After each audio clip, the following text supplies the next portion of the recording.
নবী করিম সাল্লাল্লাহু আলাইহি ওয়াসাল্লাম হাদিসে কারিমায় ইরশাদ করেন, শেষ জামানায় এমন সময় চলে আসবে যখন ইসলামের কড়াগুলো, ইসলামের শিকলগুলো এক এক করে ছিঁড়ে যেতে থাকবে, ভেঙে যেতে থাকবে।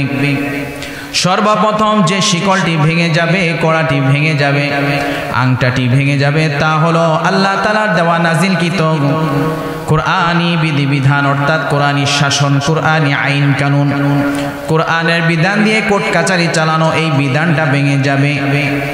আচ্ছা, আপনারা বলেন তো এই বিধানটা আমাদের মাঝে আছে নাকি? নাই। নবীজির কথা সত্য হয়ে গেল।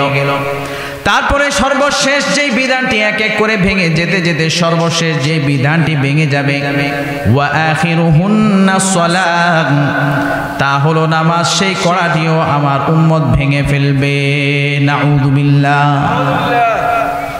সর্বপ্রথম যেই কড়াটি ভেঙে যাবে তা হলো আল্লাহ তাআলার নাজিল কিছু বিধান দিয়ে বিচার করা ফয়সালা, অর্থাৎ ইসলামী রাষ্ট্র ব্যবস্থা, এটা সর্বপ্রথম ভেঙে যাবে। দুঃখ এবং পরিতাপের বিষয়, প্রায় 1 শতাব্দী অর্থাৎ 100 বছর হয়ে গিয়েছে আমাদের থেকে আল্লাহ তাআলার বিধান দিয়ে রাষ্ট্র চলার যে ব্যবস্থা, খেলাফত বিলুপ্ত হয়ে গিয়েছে। আপনারা কি এটা জানেন? আপনারা কি জানেন এটা? 100 বছর ধরে আমাদের মাঝে আল্লাহর আইন নাই। নবী করিম সাল্লাল্লাহু আলাইহি ওয়াসাল্লাম জানায়া দেয়, যে জাতির মাঝে আল্লাহ তাআলার আইন কানুন থাকবে না, ওয়ামা হাকামু বিগাইরি মা আনজালাল্লাহ ইল্লা ফাশা ফীহিমুল ফাকর, যে জাতির মাঝে আল্লাহ তাআলার নাজিলকৃত বিধিবিধান দিয়ে রাষ্ট্র ব্যবস্থা চলবে না, কোর্ট কাচারি চলবে না, আল্লাহ তাআলা ওই জাতির উপরে অভাব, অনটন, দারিদ্রতাকে স্থায়ী করে দিবেন, নাউযু বিল্লাহ। আমাদের ভিতরে মুসলিম উম্মতের মাঝে দারিদ্রতা, অভাব, অনটন আছে না নাই? আছে। আল্লাহ তাআলা কালামে মাজিদে আরো জানায় দেয়, ওয়ামান লাম ইয়াহকুম বিমা আনজালাল্লাহু ফাউলাইকা হুমুল কাফিরুন, যারা আল্লাহ তাআলার নাজিলকৃত বিধান দিয়ে রাষ্ট্র চালায় না, কোর্ট কাচারি চালায় না, পরিচালিত করে না, আল্লাহ তাআলা তাদের ব্যাপারে বলতেছেন তারা হলো সুস্পষ্ট কাফের। যারা আল্লাহ তাআলার নাজিলকৃত বিধান দিয়ে কোর্ট কাচারি চালাবে না, তাদের পরিণতি হলো 1 নম্বর হলো তারা কুফরে নিমজ্জিত হবে, তারা হলো কাফের। এখানে কারা কাফের হবে? যারা আল্লাহ তাআলার নাজিলকৃত বিধান বাদ দিয়ে মানব রচিত আইন কানুন দিয়ে রাষ্ট্র চালায়, পাশাপাশি এটা বিশ্বাস করে যে আল্লাহর আইন এই যুগে চলে না, তাদের ব্যাপারে আল্লাহ তাআলার ফতোয়া হলো ফাউলাইকা হুমুল কাফিরুন। এই ধরনের বিশ্বাস যারা লালন করে তারা হলো সুস্পষ্ট কাফের, বলেন নাউযু বিল্লাহ। দ্বিতীয় নম্বরে আল্লাহ তাআলা আরেকটা পরিণতি বলতেছেন, ওয়ামান লাম ইয়াহকুম বিমা আনজালাল্লাহু ফাউলাইকা হুমুল যালিমুন। 2 নম্বর পরিণতি আল্লাহ তাআলা বলেন, যারা আল্লাহ তাআলার নাজিলকৃত বিধান দিয়ে রাষ্ট্র চালায় না, কোর্ট কাচারি চালায় না, সংসদ চালায় না, বিচার বিভাগ চালায় না, তাদের 2 নম্বর পরিণতি হলো তারা হলো জালেম, অর্থাৎ তারা হলো জুলুমকারী। ভালো ভালো মানুষগুলো একটা সময় ভালো থাকে, কিন্তু আল্লাহর আইন বাদ দিয়ে যখন বিচার ফয়সালা করতে থাকে, আইন কানুন রাষ্ট্রে কার্যকর করতে থাকে, তখন সেই মানুষটা কেন জানি জালেম হয়ে যায়, ঠিক কিনা বলেন? কারণ এটা আল্লাহ তাআলার পরিণতি। এটা কে জানায় দিয়েছে? ফতোয়াটা কে দিয়েছে? আল্লাহ তাআলা দিয়েছে। এই লোকটা বিশ্বাস করে যে না, আল্লাহর আইনই শ্রেষ্ঠ, কিন্তু বিচার ফয়সালা করে মানুষের দেওয়া আইন কানুন দিয়ে, সে জালেম। তার বিশ্বাসের কারণে আল্লাহ তাআলা তাকে কাফের বলেন নাই। 3 নম্বরে আল্লাহ তাআলা বলেন, ওয়ামান লাম ইয়াহকুম বিমা আনজালাল্লাহু ফাউলাইকা হুমুল ফাসিকুন, যারা আল্লাহ তাআলার নাজিলকৃত বিধান দিয়ে আইন কানুন চালায় না, কোর্ট কাচারি চালায় না, বিচার বিভাগ চালায় না, তারা হলো সীমা লঙ্ঘনকারী, তারা হলো সুস্পষ্ট পাপী, পাপকারী। তারা হলো সীমা লঙ্ঘনকারী, তাদের দ্বারা সীমা লঙ্ঘন হবেই হবে। এই তিন ফয়সালা আল্লাহ তাআলা জানায়া দিলেন। যেই লোকটা সবচেয়ে ভালো তার দ্বারাও কি হবে, যদি আল্লাহর আইন বাদ দিয়ে সে বিচার ফয়সালা করে তার দ্বারাও সীমা লঙ্ঘন হয়ে যাবে। এটাই উম্মত আজ পর্যন্ত খেলাফত বিলুপ্ত হওয়ার পর থেকে আজ পর্যন্ত এই বিষয়টাই দেখে আসছে। আপনারা বুঝতেছেন তো নাকি? এরকমটাই তো হচ্ছে। এই তিনটা পরিণতি হইতেছে। সবচেয়ে ভালো মানুষ যিনি, তিনিও কি করতেছে, তারও সীমা লঙ্ঘন করতে সে বাধ্য হইতেছে। ঠিক কিনা বলে? এজন্য ভাই আমার, বন্ধু আমার, বুঝতে হবে এই ফয়সালা দিয়েছেন আল্লাহ তাআলা। যদি সুখ শান্তি পেতে চাই তবে অবশ্যই আল্লাহর আইন এই জমিনে দরকার আছে না নাই? আল্লাহর হাবিব বিশ্বনবী জানায়া দেয়, যদি তোমরা এই জমিনের বুকে আল্লাহর আইন না রাখো তবে তোমাদের কি পরিণতি হবে জেনে নাও। ইসলামের সুফল তোমরা কখনো পাবে না। সাহাবীরা যেভাবে সুফল পেয়েছিল, আল্লাহ তাআলা তাদেরকে যেরকম সফলতা দিয়েছিলেন, মর্যাদা দিয়েছিলেন, কর্তৃত্ব দিয়েছিলেন, মুসলমানরা কখনো কর্তৃত্বে আসতে পারবে না। কারণ কি? কারণ আল্লাহর হাবিব জানায়া দেয়, আল ইসলামু ওয়াস সুলতানু আখাওয়ানি তাওআমান। ইসলাম এবং রাষ্ট্র ব্যবস্থা হলো দুই যমজ ভাই, একজন আরেকজনকে ছাড়া চলতে পারে না। আল ইসলাম ওয়াস সুলতানু হারিসুন। ইসলাম হলো মূল ফাউন্ডেশন, মূল ভিত্তি, মূল কাঠামো, আর ওই মূল কাঠামোকে হেফাজতকারী, রক্ষাকারী, কেয়ারটেকার হলো রাষ্ট্র ব্যবস্থা।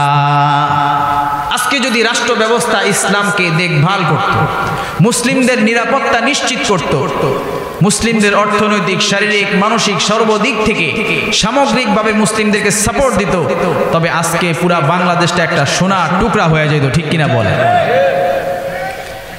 কারণ হলো রাষ্ট্র ব্যবস্থা হলো পাহারাদার। এই ঘোষণা কোনো মানুষের নাই, ঘোষণা তিনি দিয়েছেন, তিনি বিশ্বনবী মুহাম্মদুর রাসূলুল্লাহ।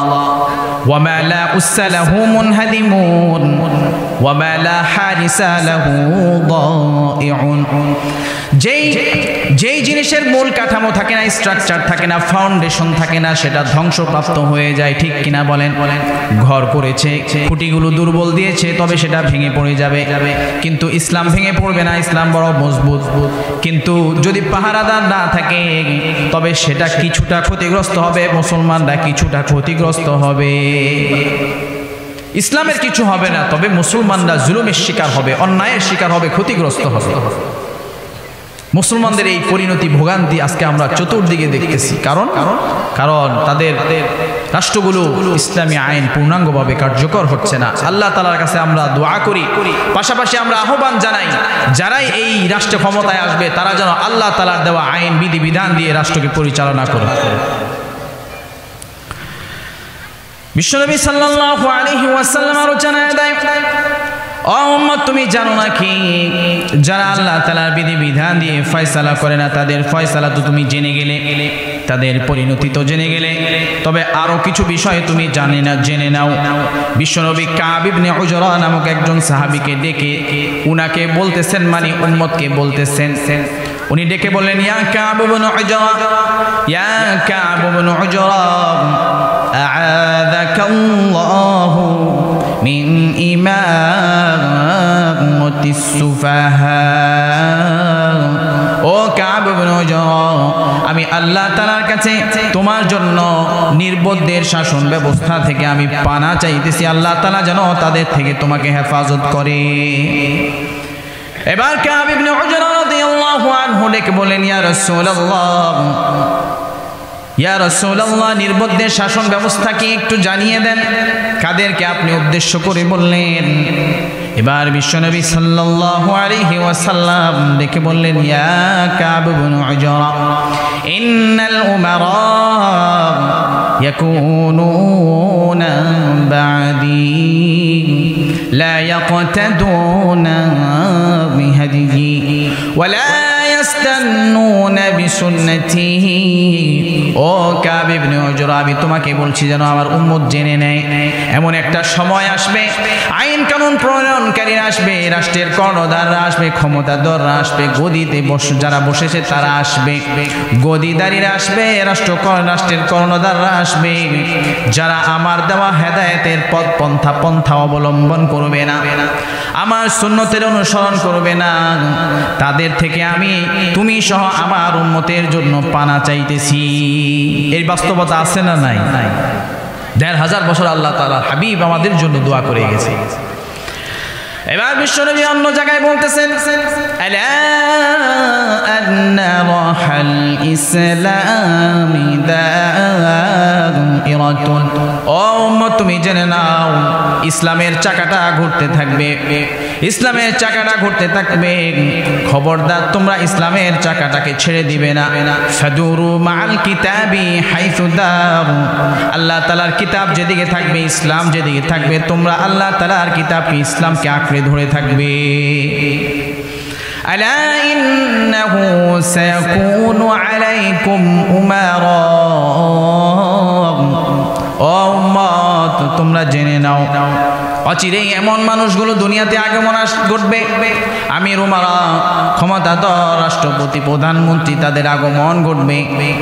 তারা দুনিয়ার বুকে আসবে, লা ইয়াকুদুনা লিআনফুসিহিম ওয়ালা ইয়াকুদুনা লাকুম। তারা নিজেদের জন্য আইন কানুন বানাবে, তোমাদের জন্য তোমাদের সুবিধা মতো আইন কানুন বানাবে না। এর বাস্তব প্রমাণ হলো যে যত বড় ভিআইপি তার জামিন তত তাড়াতাড়ি হয়, ঠিক কিনা বলেন? যে যত ভিআইপি, যার অর্থ করি যত বেশি, তার জামিন তত তাড়াতাড়ি হয়। মনে হয় যে আইন কানুনটা তাদের জন্যই বানাইছে। আর গরিব মানুষের কি, খালি ঘুরতে ঘুরতে, কোর্ট কাচারি ঘুরতে ঘুরতে আর কোনো ফয়সালার সমাধান হয় না, ঠিক কিনা বলেন?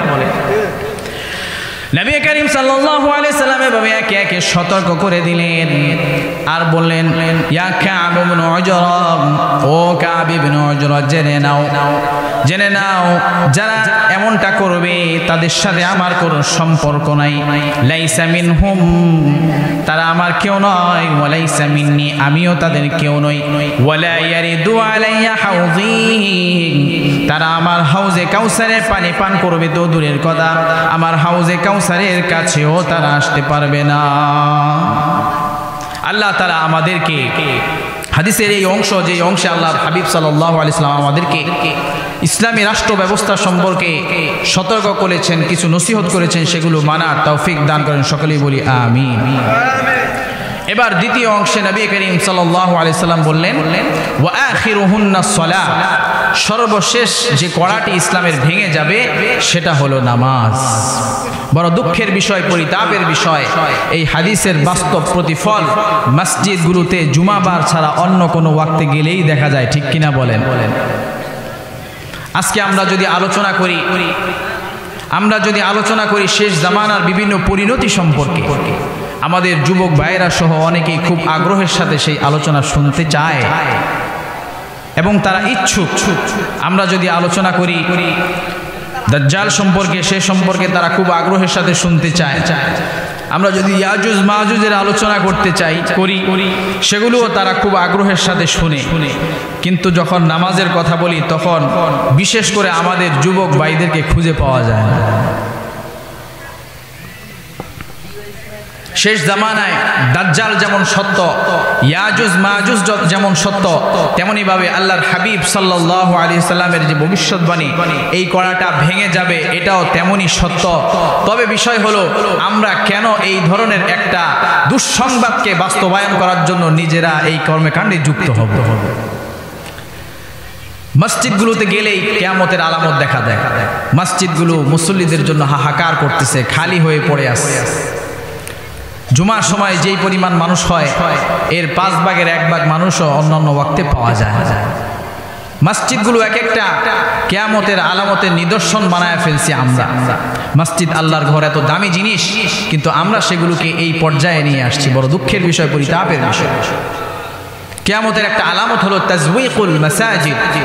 মসজিদগুলো খুবই কারুকার্যমণ্ডিত হবে, সৌন্দর্যমণ্ডিত হবে, কিন্তু মুসল্লিরা নিজেদের নামাজগুলোকে সৌন্দর্যমণ্ডিত করবে না। খুশু থাকবে না। কিয়ামতের আলো আলামত হলো ওয়াযাহারাতিল আসওয়াতু ফিল মাসাজিদ, মসজিদগুলোতে মানুষ দুনিয়াবি স্বার্থে ঝগড়া ফাসাদ করবে, উচ্চবাচ্য করবে, উচ্চ আওয়াজে কথা বলবে। দুঃখ এবং পরিতাপের বিষয় অনেক জায়গায় এমনটাও কি দেখা যায়। কিয়ামতের আলো আলামত হলো লা তাকুমুস সাআতু হাত্তা তাত্তাখিযুল মাসাজিদা তুরুকা। কিয়ামতের আরো বড় আলামত হলো মসজিদগুলো রাস্তার কিনারায় পড়ে থাকবে। মুসলমান রাস্তার কিনার দিয়ে যাতায়াত করবে, কিন্তু সেই মসজিদের মুসল্লি নিজেদেরকে বানাবে না। আছে না নাই? এমন আছে না নাই? মসজিদগুলো কি সুন্দরভাবে সাজানো হয়েছে, পরিপাটি। আজান দেওয়া হয় 5 ওয়াক্ত নামাজ, কিন্তু মসজিদে মুসল্লি পাওয়া যায় না। পৃথিবীর অনেক এলাকায় এমন আছে যেখানে মানুষ আজান শুনতে পায় না। দুঃখ করে আমাদেরকে জানায় যে অমুক এলাকায় থাকি, এখানে কখনোই আমরা আজান শুনি না। জুমার নামাজ পড়ার জন্য ফজরের পরে রওনা দেওয়া লাগে, তারপরে যায় জুমার নামাজ পায়। ওই সমস্ত দেশে আমাদের দেশের মতো যানজট নাই, লাগাতার গাড়ি চালাইতে চালাইতে তারপরে জুমার মসজিদে যায় পৌঁছে। আজকে সৌভাগ্যের বিষয় যে আমাদের বাড়ির আঙিনাই এই মসজিদগুলো থাকে, তারপরে আমরা মসজিদে যাই না। ও বান্দা, তুমি মসজিদে কেন যাও না? তুমি কি জানো না মসজিদ হলো একজন মুমিন এবং কাফিরের মাঝে পার্থক্যকারী। ইন্না বাইনার রাজুলি ওয়া বাইনাশ শিরকি ওয়াল কুফরি তারুকাস সালাহ। মসজিদে নামাজ পড়তে যাওয়া একজন নামাজি মুমিন মুসলমান আর একজন কাফিরের মাঝে পার্থক্য হলো শুধুমাত্র তার নামাজ। আজান যখন হয়, মুয়াজ্জিন যখন আজান দেয়, মাঠে ঘাটে হাটে ঘাটে মুসলমানও থাকে, বিধর্মীরাও থাকে, বেঈমানরাও থাকে। নামাজি নামাজে যাবে, মুসলমান নামাজে যাবে, বেঈমান নামাজে যাবে না। এটাই তো স্বাভাবিক বিষয়।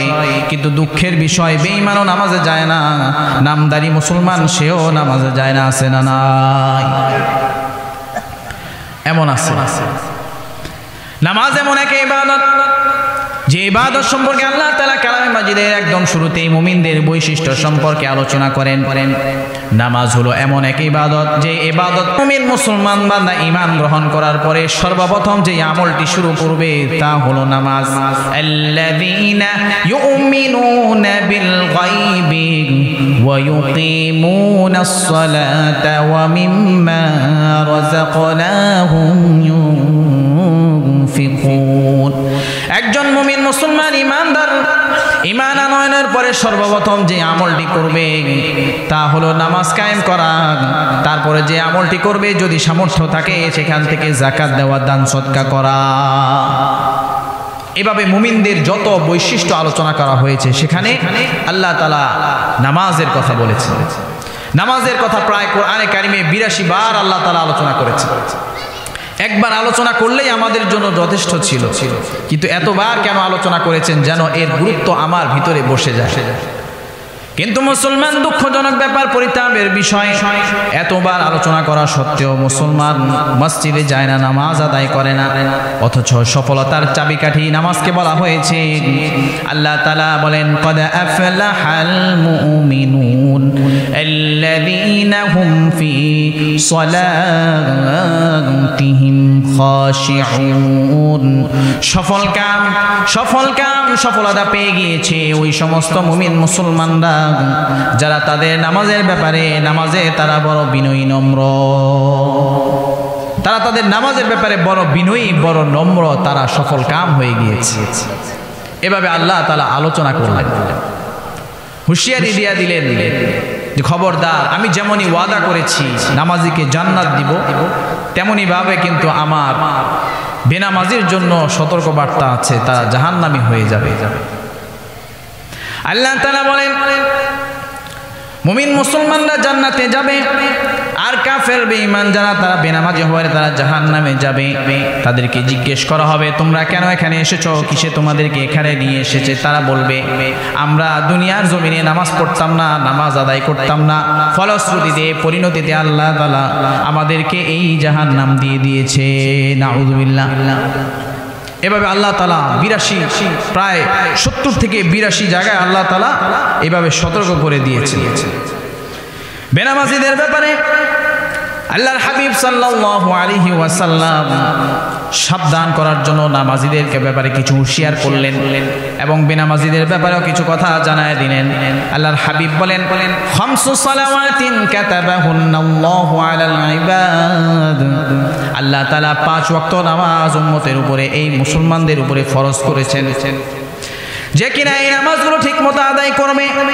ফামা জাআ বিহিন্না লাম ইউদাইয়্যা মিনহুন্না শাইআন ইস্তিগফাফা বিহাক্কিহিন্না, নামাজের সম্পূর্ণ বিধানগুলো, ফরজগুলো যে ঠিকমতো আদায় করবে, সুন্নতগুলো ঠিকমতো আদায় করবে, ওয়াজিবগুলো ঠিকমতো আদায় করবে, কানা লাহু ইনদাল্লাহি আহদুন আইয়ুদখিলাহুল্লাহুল জান্নাহ, আল্লাহ তাআলার কাছে তার জন্য সুনিশ্চিত ওয়াদা হলো আল্লাহ তাআলা তাকে নিজ জিম্মাদারিতে জান্নাতে প্রবেশ করাবেন। সুবহানাল্লাহ। ওয়া মান লাম ইয়াতি বিহিন্না, আর যে কিনা নামাজকে ঠিক মতো আদায় করবে না, বেনামাজি হয়ে আল্লাহ তাআলার সাথে সাক্ষাৎ করবে, লাইসা লাহু ইনদাল্লাহি আহদুন, আল্লাহ তাআলার কাছে তার জন্য কোনো ওয়াদা নাই, তার জন্য কোনো নিশ্চয়তা নাই, আল্লাহ তাআলার কাছে তার জন্য কোনো নিশ্চয়তা নাই। তাহলে তার পরিণতি কি? তার পরিণতি হলো ভয়াবহ, হাশরের ময়দানে ধরা খেয়ে যাবে। নবী করিম সাল্লাল্লাহু আলাইহি ওয়াসাল্লাম উম্মতকে বলেন, হে উম্মত, তুমি সতর্ক হয়ে যাও, তুমি যখন মারা যাবে, হাশরের ময়দান যখন কায়েম হয়ে যাবে, তখন সর্বপ্রথম যে আমলটির হিসাব তোমাকে দিতে হবে তা হলো নামাজ। ইন্না আউওয়ালা মা ইউহাসাবু বিহিল আবদু ইয়াউমাল কিয়ামাতি মিন আমালিহি সালাহ ফাইন সালাহাত ফাকাদ আফলাহা ওয়া আনজাহা ওয়া ইন ফাসাদাত ফাকাদ খাবা ওয়া খাসিরা। হাশরের ময়দান যখন কায়েম হয়ে যাবে, সর্বপ্রথম যে আমলটির হিসাব হবে তা হলো নামাজ। আর যার নামাজ ঠিক হয়ে যাবে সে সফল কাম হয়ে যাবে, সে জান্নাতে চলে যাবে। আর যার নামাজ ঠিক হবে না সে ধরা খেয়ে জাহান্নামী হয়ে যাবে। নাউযুবিল্লাহ। একটু নাউযুবিল্লাহ বলতে হবে, কারণ আল্লাহ তাআলা যেন আমাদেরকে এমন কঠিন পরিস্থিতি থেকে হেফাজত করেন। এরকম বেঈমান হয়ে, বেনামাজি হয়ে আল্লাহ তাআলা যেন আমাদেরকে কবরে না নেন। আল্লাহর হাবিব সাল্লাল্লাহু আলাইহি সাল্লাম আরো জানায় দেয়, ও উম্মত, তুমি কি জানো নাকি কবরে যখন তোমাকে শোয়ানো হবে, সর্বপ্রথম তোমার যেই বিষয়টি পরীক্ষা দেওয়া হবে তা হলো নামাজ। কবরে সওয়াল জবাব হবে, এটা আমরা সকলেই জানি, তবে কবরে পরীক্ষাও হবে। নবী করিম সাল্লাল্লাহু আলাইহি ওয়াসাল্লামের হাদিস আবু দাউদে এসেছে, যখন একজন মাইয়িতকে কবরে দেওয়া হবে, কবরে দাফন করা হবে, ইদা উদখিলাল মাইয়িতুল কবরা, দাফন সম্পন্নের পরে মুসিলাতিশ শামসু লাহু ইনদা গুরুবিহা, আল্লাহ তাআলা এমন একটা পরিবেশ কায়েম করবেন যেন সূর্যটা অস্ত যাচ্ছে, একটা পরিবেশ আল্লাহ তাআলা কায়েম করে দিবেন, তার চোখের সামনে ভাসায়া দিবেন যে সূর্যটা অস্ত যাচ্ছে। নামাজিরা সাধারণত তারা যখন ঘুম থেকে উঠে, নামাজিদের সাধারণত অভ্যাসগত কারণে তারা ঘুম থেকে উঠার পরে আগে নামাজের কথা মাথায় আসে, যে আমি যে ঘুমালাম, এখন আমার কোন ওয়াক্তের নামাজ কি কাজা হয়ে গেল কিনা। ঘুম থেকে উঠেই আগে ঘড়ি দেখে, ঠিক কিনা বলে। যাদের নিয়মিত নামাজ পড়ার অভ্যাস, তাদের একটা বিষয় হলো, যদি 3টা বাজেও ঘুম ভাঙে কোনো কারণে, উঠে আগে ঘড়ি দেখে কি নামাজের কি ওয়াক্ত চলে গেল কিনা। এটা নামাজিদেরকে আল্লাহ তাআলা দান করে দেন, এই বিশেষ বৈশিষ্ট্য। নামাজিদেরকে আল্লাহ তাআলা অনেক কিছু দেন যেটা বেনামাজিরা কোনোদিন পায় না। যারা নিয়মিত নামাজি, আল্লাহ তাআলা তাদেরকে অ্যালার্ম ছাড়াই জাগ্রত হওয়ার মতো সুযোগ করে দেন। যারা নামাজি আছেন তারা বলতে পারবেন, অ্যালার্ম হওয়ার আগেই তারা উঠে যায়, ফজরের সময় কে যেন তাদেরকে ডেকে দেয়। সুবহানাল্লাহ। তো কবরবাসী ওই মুর্দার সামনে একটা পরিবেশ আল্লাহ তাআলা কায়েম করবেন যেন সূর্যটা ডুবে যাচ্ছে। ফায়াজলিসু ওয়া ইয়ামসাহু আইনাইন, হাদিসে কারিমায় নবী করিম সাল্লাল্লাহু আলাইহি সাল্লাম বলেন যে সে উঠে বসবে, বৈশা চোখ কসলাইতে থাকবে, দেখবে আশেপাশে কিছু মানুষজন আছে, সে বলবে দাউনি উসাল্লি, উঠা সে অবস্থা দেখে মনে করবে যে আমার তো মনে হয় কোনো নামাজ ছুটে গেছে, হয়তো বা আসরের নামাজ ছুটে গেছে, আমি একটু ঘুমাইছিলাম, তার ভিতরে এমন একটা অবস্থা তৈরি হবে সে বলবে দাউনি উসাল্লি, এই শরত একটু আমি একটু নামাজটা তাড়াতাড়ি আদায় করে নেই, যেহেতু সূর্য ডুবে যাচ্ছে, সময় শেষ হয়ে যাচ্ছে।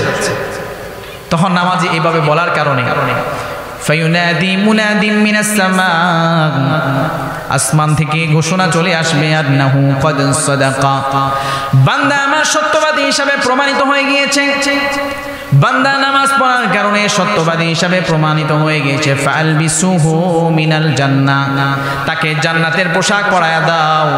ওয়া আফরিশুহু মিনাল জান্নাহ, তাকে জান্নাতি বিছানা বিছায়া দাও তার জন্য। ওয়াফতাহু লাহু বাবান ইলাল জান্নাহ, তার জন্য জান্নাতের দিকে একটা দরজা খুলে দাও।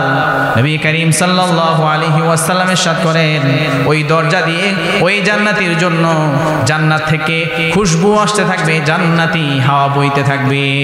সুবহানাল্লাহ। আগেই পরীক্ষা, পরীক্ষায় পাস, সুয়াল জবাবের আগেই নামাজি পরীক্ষায় পাস।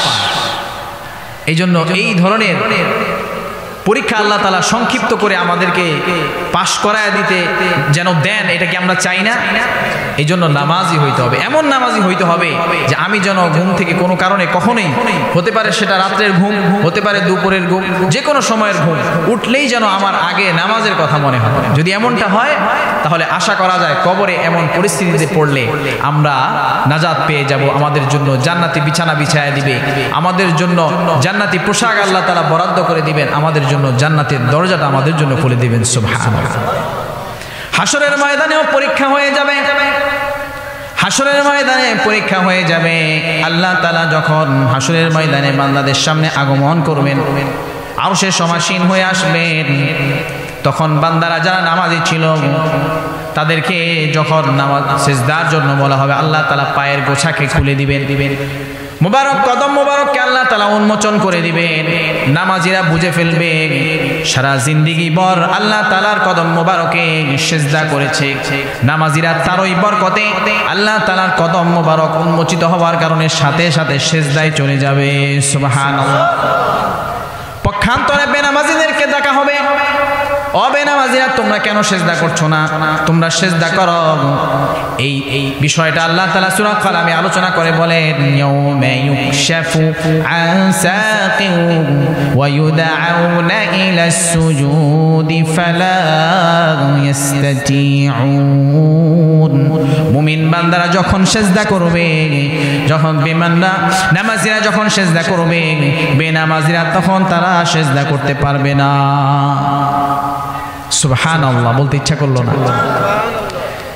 তারা সিজদা করতে পারবে না, আর যারা সিজদা করবে আল্লাহ তাআলা খুশি হয়ে যাবেন, তাদেরকে জান্নাত দিয়ে দিবেন। সুবহানাল্লাহ।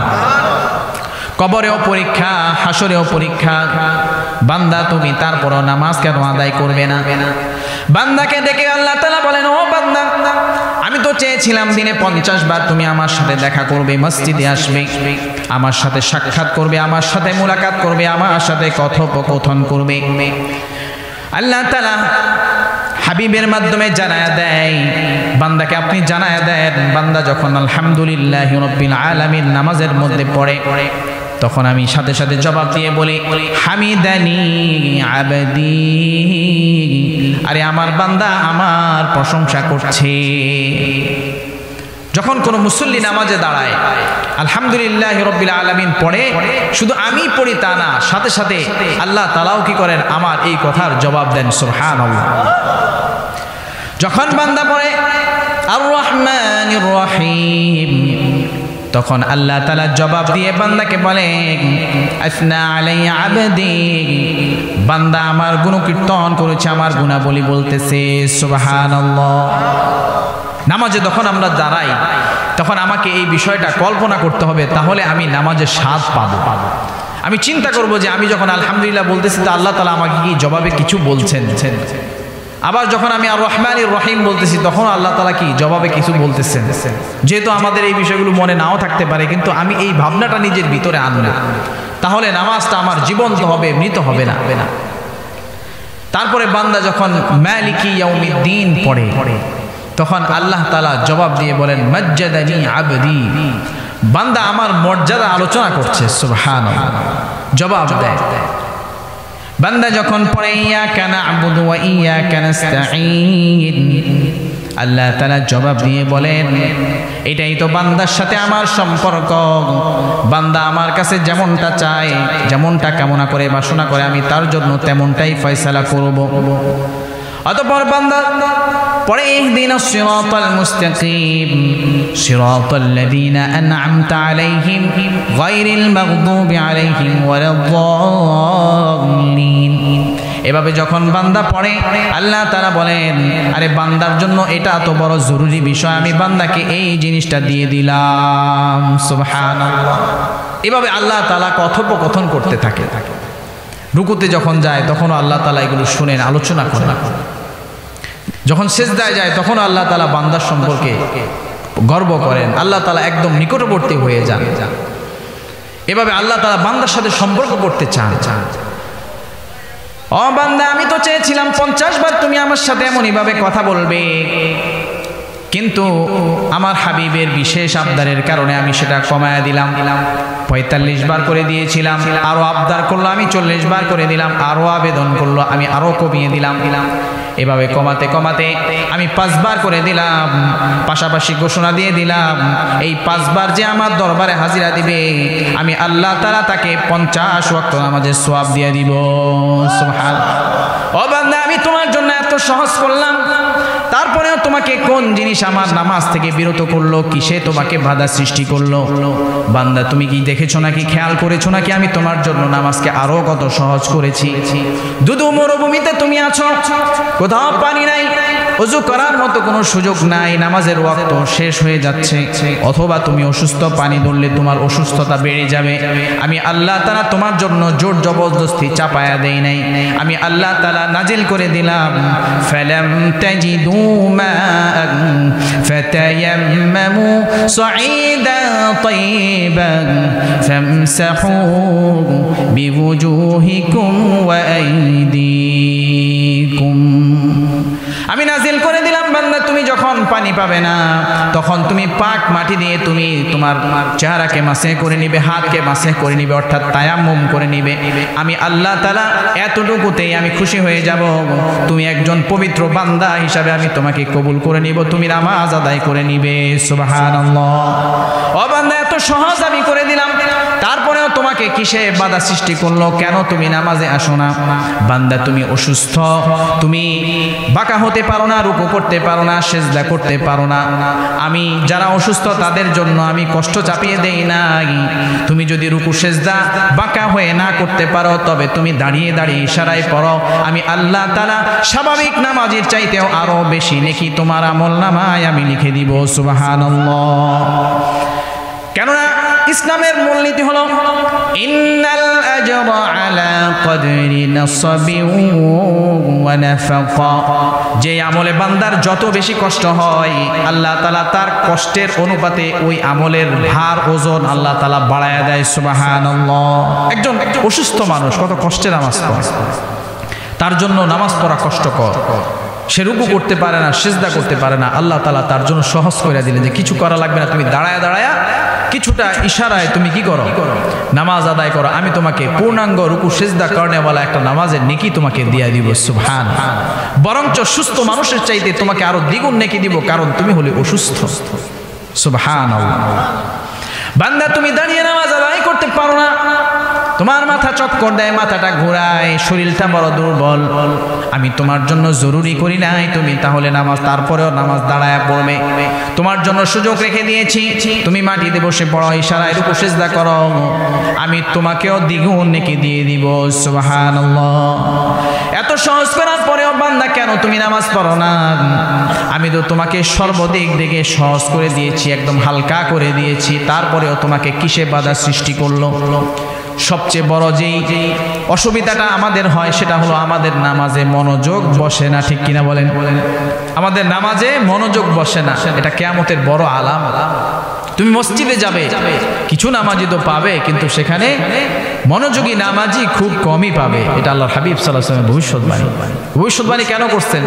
যেন আমরা সেটাই করি নাকি না সেটা প্রতিহত করি। এই যে সতর্কবাণী দিয়েছেন যেন আমরা এটা এমনটা না করি, এই জন্য সতর্কবাণী আল্লাহর হাবিব আমাদেরকে দিয়েছেন। আল্লাহ তাআলা বলেন, বান্দা আমি নামাজ ভঙ্গের অনেকগুলো কারণ দিয়েছি, মোটা দাগে 19টা কারণ দিয়েছি, আরো অন্যান্য আরো কারণ রয়েছে। আমি এই 19টা কারণের ভিতরে এমন কোনো কারণ রাখি না যে বান্দা তোমার মনোযোগ যেহেতু নামাজে ছিল না, আমি তোমার ওই নামাজটাকে নষ্ট করে দিলাম। নামাজের ভিতরে মনোযোগিতা নাই, ইমাম সাহেবের সাথে দাঁড়াইছে, আল্লাহু আকবার বইলা দাঁড়াইছে, কোনো ফরজ তরক করে নাই, ইমাম সাহেব যেমনটা করছে সেও তেমনটা করছে, এবং ইমাম সাহেব সালাম ফিরাইছে, তখন তার মনে পড়ছে যে আরে আমি তো নামাজ পড়ি, এমন মুসল্লি আছে না? আল্লাহু আকবার বলে ইমাম সাহেবের সাথে দাঁড়াইছে, তখন মনে ছিল, আর সালাম ফিরাইছে যখন, তখন তার মনে হয়েছে আরে আমি তো নামাজ পড়তেছি, এমন আছে না মুসল্লি? একটা ঘটনা প্রসিদ্ধ প্রচলিত আছে, এক লোক ইমাম সাহেবের ভুল ধরছে, হুজুর আপনি তো 3 রাকাত পড়ছেন। কি ব্যাপার 3 রাকাত কেন বললাম? আমার তো 4টা দোকান আছে, আমি 4 দোকানের হিসাব 4 রাকাতে করি, আজকে দেখি 3টা করতে করতে আপনার সালাম শেষ। কাহিনী কি? আমাদের নামাজগুলো হয়ে গেছে এমন, ঠিক কিনা বলেন? এই যে নামাজের ভিতরে মনোযোগ বসে না, দেখেন আল্লাহ তাআলা কিন্তু এই অমনোযোগিতাটাকে নামাজ ভঙ্গের কোনো কারণ বানান নাই। কোনো মুফতি সাহেব এই ফতোয়া দিতে পারবে না যে নামাজের ভিতরে অমনোযোগিতা ছিল এই জন্য নামাজ নষ্ট হয়ে গেছে। দেখেন এত বড় একটা দুর্বলতা আমাদের, আল্লাহ তাআলা এই বিষয়ে আমাদেরকে ছাড় দিয়েছে।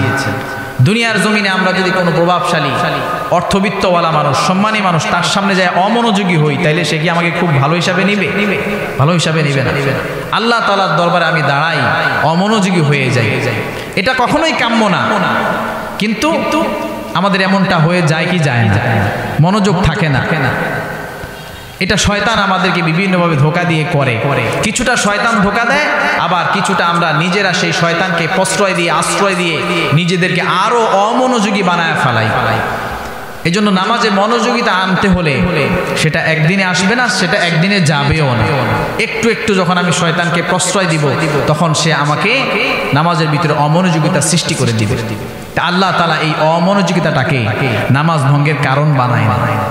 কোন বান্দা যদি কোন ফরজ তরক না করে ইমাম সাহেবের পূর্ণাঙ্গ অনুসরণ করে তাকবীর তাহরিমা দিয়ে নামাজ শুরু করে, নবী ইমাম সাহেবের পুরোপুরি অনুসরণ করে, কোন ধরনের নামাজ ভেঙে যায় এমন কোন কর্মকাণ্ড না করে, তবে বিশ্বনবী সাল্লাল্লাহু আলাইহি ওয়াসাল্লামের হাদিসে এসেছে, ইন্নার রাজুলা লা ইয়ানসারিফু মিন সালাতিহি, যখন একজন বান্দা নামাজ সম্পন্ন করে আল্লাহ তাআলা তার জন্য উশরুহু, ওই নামাজের 10 ভাগের 1 ভাগ আল্লাহ তাআলা তার জন্য বরাদ্দ করে দেয়। সুবহানাল্লাহ।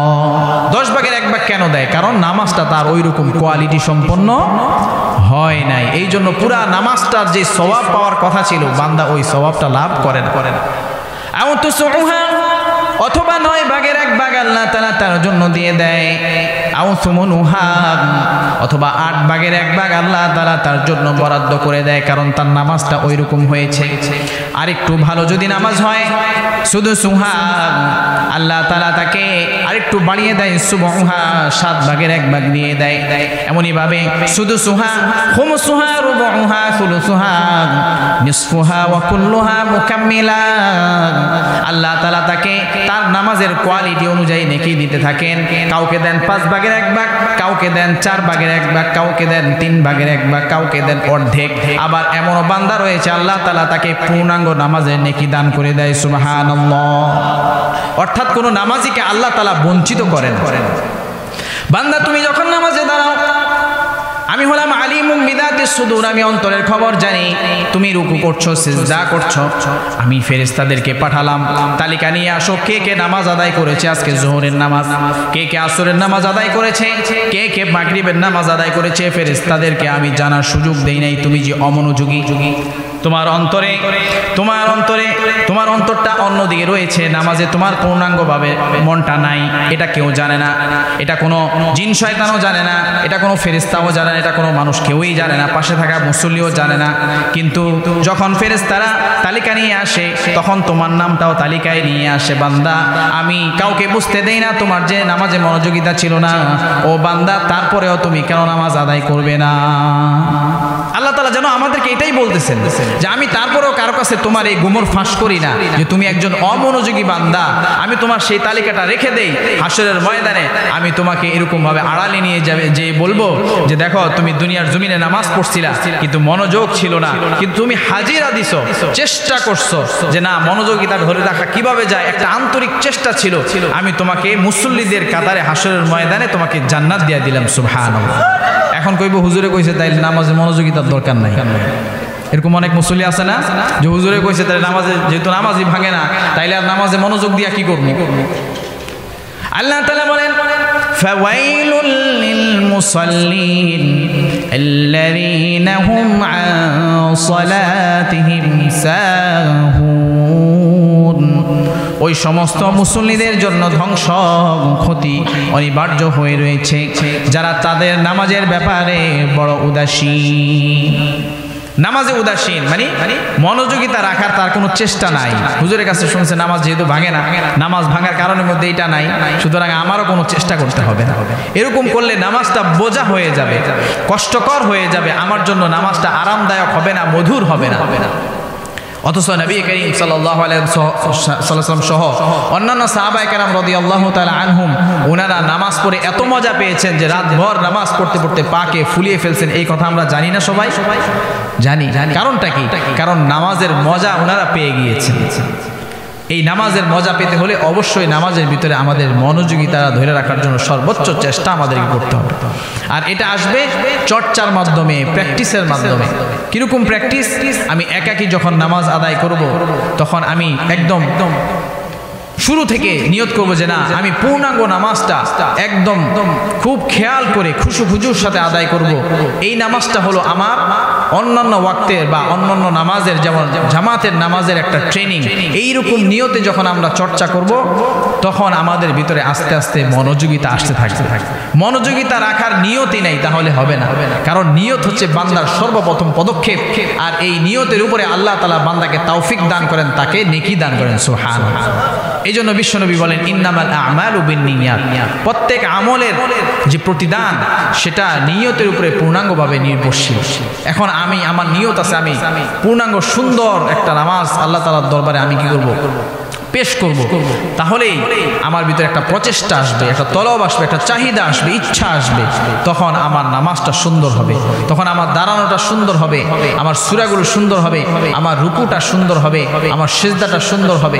আজকে যদি আমাকে কোনো মানুষ বলে দেখি আপনি কিভাবে নামাজ পড়েন, আমাকে 2 রাকাত নামাজ পড়ে দেখান, তখন আমি কিভাবে মনোযোগিতার সাথে পড়বো যে না উনি দেখতেছে, সুতরাং আমাকে একটু ভালোভাবে রুকু সিজদা করতে হবে, ভালোভাবে সূরাগুলো তেলাওয়াত করতে হবে, তাসবিহগুলো পাঠ করতে হবে।